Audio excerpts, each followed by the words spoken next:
10 jours de conclave marqués par les travaux en commission et en plénière, la deuxième session extraordinaire dite administrative du conseil départemental de la Likola a bouclé sa boucle avec à la clé l'adoption sans amendement du compte administratif exercice 2024, le compte de gestion exercice 2024, le programme d'activité du conseil départemental exercice 2025 ainsi que le budget exercice 2025 et la délibération y relative.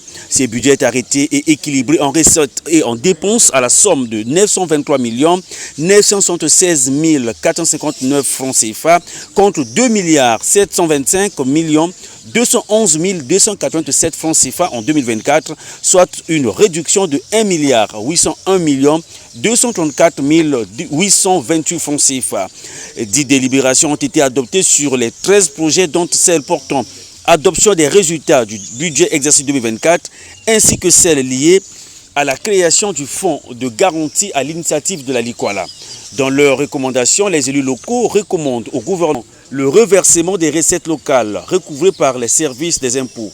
Toujours à l'endroit du gouvernement, ils recommandent l'augmentation des salles de classe et équipement des ateliers du lycée technique mixte d'Imfundo.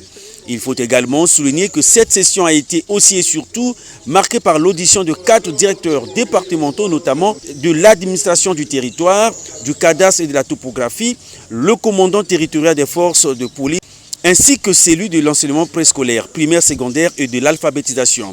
Clôturant les travaux de cette session, le président du conseil départemental de la Likola s'est dit satisfait des résultats obtenus. Au terme de nos travaux, nous pouvons être fiers du chemin parcouru, des décisions que nous avons prises et de l'engagement dont chacun d'entre nous a fait preuve pour le bien-être de notre département. Durant cette session, nous avons abordé des questions cruciales pour l'avenir de notre département.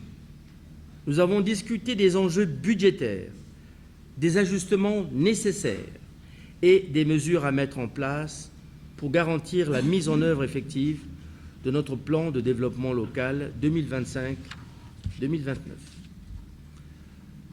Nous avons pris des décisions déterminantes concernant la mobilisation des ressources financières pour soutenir nos projets, mais aussi pour renforcer l'efficacité administrative et garantir la transparence dans la gestion. Je tiens à saluer la qualité des échanges et la rigueur avec laquelle nous avons traité les différents dossiers.